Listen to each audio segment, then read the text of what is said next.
Et à la une de l'actualité, le Premier ministre chinois Li Keqiang a présenté le rapport de travail annuel de son gouvernement lors de l'ouverture de la session législative chinoise 2016. Ce document évoque le travail réalisé l'an dernier et les stratégies de l'année prochaine. Et dans ce rapport, le chef du gouvernement chinois détermine les objectifs économiques de l'année 2016. La croissance du PIB a d'ailleurs été évaluée entre 6,5 et 7%.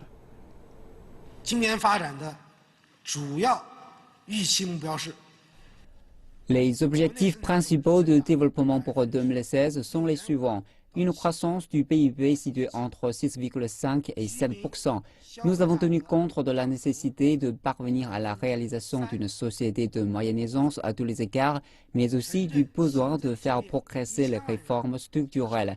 Cela aidera également à guider les attentes du marché et à les stabiliser. Le but du maintien de la stabilité de la croissance est tout d'abord d'assurer l'emploi et de favoriser le bien-être de la population. Un taux de croissance compris entre 6,5 et 7% permettra un plein d'emploi relatif.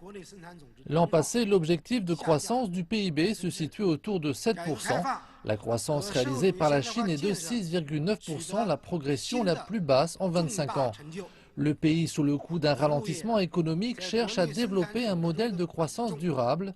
Dans son rapport de travail, Li Keqiang reconnaît les défis auxquels son pays est confronté, parmi lesquels les bulles inflationnistes immobilières, la pollution de l'environnement et un excès de la capacité des industries lourdes.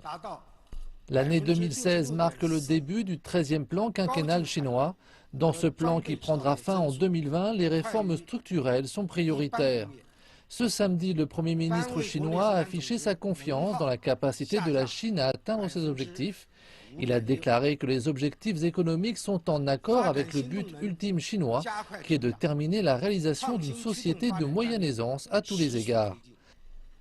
Parmi les autres objectifs présentés par le gouvernement, on peut citer le maintien autour de 3% de la croissance de l'indice des prix à la consommation, la création d'au moins 10 millions de nouveaux emplois en milieu urbain ou encore un taux de chômage limité à 4,5% dans les villes du pays.